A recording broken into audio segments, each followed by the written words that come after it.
हमारे साथ शास्त्री जी हैं और इनसे पूछेंगे कि इनका परिचय क्या है और आजकल आस्था के नाम पर जो हुड़दंग मच रहा है उसको किस तरीके देखते हैं। शास्त्री जी, आपका पहले तो परिचय क्या है? मेरा नाम आचार्य निशांत मिश्रा है और मैं पुराण से आचार्य हूँ। मेरी जन्मभूमि जिला फिरोजाबाद के जसराना नामक स्थान पे है और आप सभी के दुआओं से वृंदावन में आश्रम का निर्माण चल रहा है। ये मेरा एक छोटा सा परिचय है। जीवन में क्या करने का उद्देश्य है? लोगों के सबके अपने अपने उद्देश्य होते हैं। मैं बचपन से ही मेरा शौक़ रहा है कि सामाजिक जितने कार्य हों उनमें मेरी सहभागिता रहे और मैं करता भी रहा शुरू से। और जिस प्रकार अवस्था बढ़ी तो मेरा मन जो था वो एक ट्रस्ट की स्थापना की है, उसी के माध्यम से आश्रम के लिए स्थान लिया और काम भी चल रहा है। मेरा मूलभूत उद्देश्य गौ माता का हॉस्पिटल, लेकिन वो अभी हमको थोड़ा बहुत कठिनाई हो रही है। पहले भक्तों के रुकने की व्यवस्था, गौ सेवा और कुछ वृद्धों की सेवा, ये हमारा उद्देश्य यहाँ पर रहेगा। उसके बाद गौ हॉस्पिटल की प्रभु चाहेंगे तो आगे की व्यवस्था हम बनाएंगे।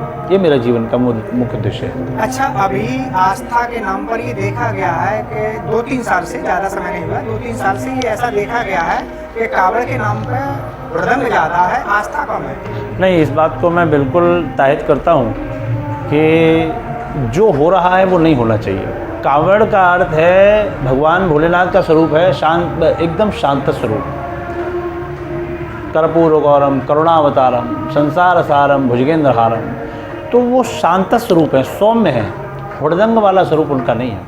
मैं एक निवेदन और करूं अपने सनातनी भाइयों से कि भोलेनाथ के स्वरूप को जिस प्रकार बिगाड़ा गया है, अब सावन आ रहा है, गली गली डोले निकलेंगे, गली गली शिव जी की बारातें निकलेंगी, गली गली उनका पालकियाँ निकाली जाएंगी, लेकिन उन पालकियों का स्वरूप क्या वो होगा जो शिव जी का स्वरूप है?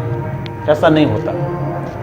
बहुत से लोग बुलाते हैं मुझे इन शोभा यात्राओं में, लेकिन मैं कोशिश करता हूं कि मैं न जाऊं, क्योंकि सुनने वाले तो है नहीं। शिव जी के स्वरूप को जो बिगाड़ा गया, आप दाढ़ी लगा देते हैं, वो पाइप में कुछ भर देते हैं, वो फूंक मारते हैं, शिव जी को नशीला दिखाते हैं, सड़कों पे नचवाते हैं, बुरा स्वरूप। शिव जी का जो स्वरूप है, सभी देवताओं में सबसे सुंदर स्वरूप शिव जी का है। कपूर जैसा गोरा रंग, स्फटिक जैसा गोरा रंग, शांत स्वरूप है। ना वो चिलम पीते, ना गांजा पीते। ये सब बेकार की बातें हैं, मनगढ़ंत बातें हैं। मैकाले के द्वारा धर्म ग्रंथों को छेड़ा गया, उसके सिद्धांतों पे इन धर्म ग्रंथों को छेड़कर हमारे धर्म ग्रंथों को बदनाम किया गया। जो कांवड़ की बात आपने कही वो शिव जी से संबंध रखती है। पहले भी कांवड़ आती थी, आज से 20 साल पहले, आपको याद होगा, तो कंधे पे रख के बड़ा अच्छे से वो गांव के लोग गाते चले आते थे, बम्बे श्री गंगे, कितना सुंदर लगता था। घुंघरू बजते थे उनके, है ना, सीटी बजाते थे। आज क्या हो रहा है? ये डाक कांवड़ जो है, अब चूँकि क्या बोले हम इसके बारे में, इसका स्वरूप बहुत बिगाड़ा गया है। और इस चीज़ को लेके जो हुड़दंग होता है, भोलेनाथ कभी इसको स्वीकार नहीं करेंगे। इससे कोई पुण्य नहीं मिलेगा। आप इससे हमेशा पाप की ही कमाई करेंगे, आपका पाप वृद्धि करेगा। भोलेनाथ इससे प्रसन्न होने वाले नहीं हैं। भोलेनाथ किसी पे करुणावतारम, वो करुणा करने वाले हैं। कर्पूर गौरम करुणावतारम, वो हुड़दंग करने वाले नहीं हैं। तो मेरा निवेदन है कांवड़ वालों से, आप गंगा माँ के सौम्य स्वरूप का दर्शन करने गए, भगवान शिव के सौम्य स्वरूप को मनाने आए, आप ये हुड़दंग ना करें, आप प्रेम से कांवड़ को लाएं और चढ़ाएं। ये मेरा एक संदेश है। कांवड़ के चलते फिरोजाबाद में 64 विद्यालय ऐसे हैं जो प्रभावित हैं, जिनकी सोमवार को छुट्टियां कर दी जाती हैं, शनिवार को छुट्टी कर दी जाती है। बड़ा असर पड़ा है और यही 2-3 सालों। नहीं, उस बात के लिए मैं आपको कहूँगा, छुट्टी पड़ी है वो और भी कवर कर सकते हैं। छुट्टी एक सुरक्षा की दृष्टि से पड़ी है। कांवड़ एक आस्था का विषय है। आस्था हो, सौम्यता से हो। कांवड़ लाए, सौम्यता से लाए। और ऐसा है, इस बार थोड़ा देखने को भी मिला है। इस बार हुड़दंग शुरू में 1-2 दिन हुआ था, अब इस बार ये सोमवार शांत रहा है, जहाँ तक कोई खबर सुनने को नहीं आई। तो बाकी सनातन में आपको सनातन के त्यौहार हैं, उनसे लोगों के मन में ही ये बात आती है कि हमारा नुकसान हो रहा है, हम परेशान हो रहे हैं। बाकी और भी धर्मों के त्यौहार होते हैं, उनसे कोई परेशान क्यों नहीं होता? जबकि वो तो सड़क घेर के बैठ जाते हैं, पूरी सड़क पे बैठ के हो हल्लड़ बचाते हैं। तो ये बात थोड़ी अलग हो जाएगी। लेकिन कांवड़ के नाम पे जो हुल्लड़ हो रहा है, ये नहीं होना चाहिए। कामड़ सौम्यता से होनी चाहिए।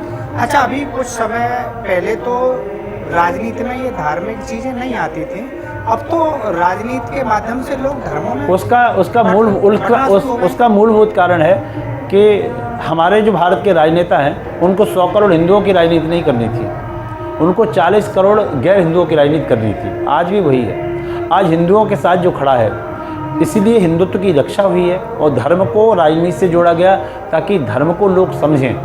आज कांवड़ियों का स्वागत हो रहा है, ये गलत नहीं है, लेकिन कुछ कांवड़िए जो हुल्लड़ कर रहे हैं ये बहुत गलत है। मैं दोनों ही बातें आपसे कहता हूँ। आज जो राजनीति से जोड़ा गया, तो राजनीति से जोड़ने के कारण धर्म सुरक्षित है, इसीलिए हमारा राम मंदिर मिल पाया। हमारी राष्ट्र की धरोहर है राम मंदिर। काशी विश्वनाथ की भी तैयारी चल रही है। तो राजनीति से जुड़ना चूँकि लोकतंत्र है, बहुत ज़रूरी था धर्म का।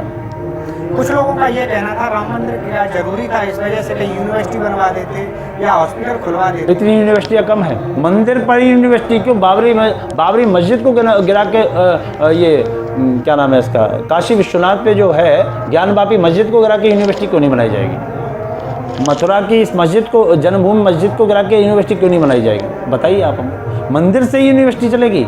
वो समय भूल गए जब पंडित महामना मदन मोहन मालवीय ने जब BHU दिया था आपको, उसको हिंदू या अन्य राजनेता जो चिल्लाते मैं को भूल गए।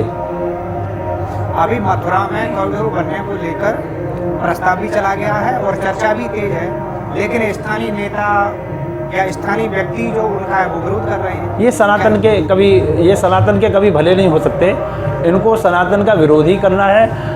समय भगवान कृष्ण ने भी गीता में कहा है कि परिवर्तन सृष्टि का नियम है, परिवर्तन होना चाहिए।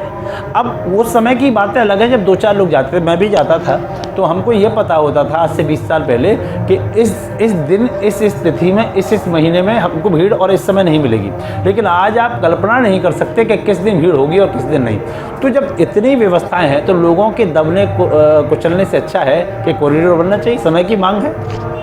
अभी अखिलेश यादव और अनुराधाचार्य में एक बातचीत को लेकर उन्होंने कहा था कि श्री कृष्ण का पहला नाम क्या रखा था माँ ने, जब कोई बच्चा जन्म लेता है तो 10 दिन 7-8 दिन तक तो सूतक रहता है, तो बच्चे की माँ उस समय तो तमाम नाम लेती है, लाला है, मुन्ना है, तमाम तरह के नाम लेती है।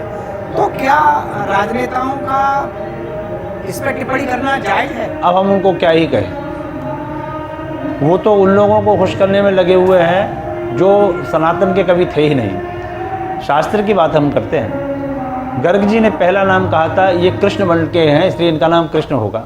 उनकी माता उनको अनेकों नाम से बुलाती थी, बुलाते ही घर में बच्चों को जो नाम हम लोग माता पिता रखते थे उस नाम से बुलाते हैं। तो शास्त्र में ये कोई वर्णन नहीं है। लेकिन अखिलेश यादव का तो ये कहना था कि जब वो उनका जन्म हुआ था उन्होंने यशोदा को सौंपा था, तो उस समय तो किसी को कुछ पता ही नहीं था कि कहाँ से आदान प्रदान हो रहा है। किसको? जब गर्गाचार्य जी भाई, गर्गाचार्य जी को ब्रह्मदंड हासिल था, उनको ये पता होना चाहिए। गायत्री सिद्ध थी उनकी, पुरस्चरण किए थे गर्गाचार्य जी। गर्गा पुरोहितो राजन यदु नामस्तु महातप, यादवों के पुरोहित थे। गर्गाचार्य जी से क्या छुपा हो सकता है? त्रिकालदर्शी थे, जैसे वशिष्ठ जी थे उस समय द्वापर में गर्गाचार्य जी थे। इस बात को वो नहीं सोचेंगे, क्योंकि भैया शास्त्र की बात कोई सुनना नहीं चाहता। अब हम सुनाएं तो क्या ही कहें, लोग हमारे पास भी उल्टे सीधे फ़ोन करने लगते हैं। इसलिए इन बातों को ना वो मानेंगे और ना ही इन बातों को कोई अर्थ रह जाता है। अच्छा, पिछले सालों की तुलना में और देखा जाए तो इस समय आस्था को लेकर लोगों में ज़्यादा उत्साह बढ़ा है। बिल्कुल बढ़ना चाहिए। हमारा सनातन जागृत हो रहा है और होना चाहिए। क्या कमी है बताइए आप? आज सनातन जागृत हो रहा है तो सबके पेट में दर्द हो रहा है। आज सनातन की पताकाएं लहर रही हैं, हम जैसे कथावाचक सनातन को लेकर आगे बढ़ रहे हैं, तो लोग कह रहे हैं इन्हें राजनीति नहीं करनी चाहिए। और कोई मुल्ला मौलवी राजनीति करता है, उसका कोई मुंह बंद करने नहीं जाता जी। आप बताइए, क्या मैं गलत कह रहा हूँ? तो मुल्ला मौलवी राजनीति करेंगे तो आप उनसे कुछ कहने नहीं जाएंगे।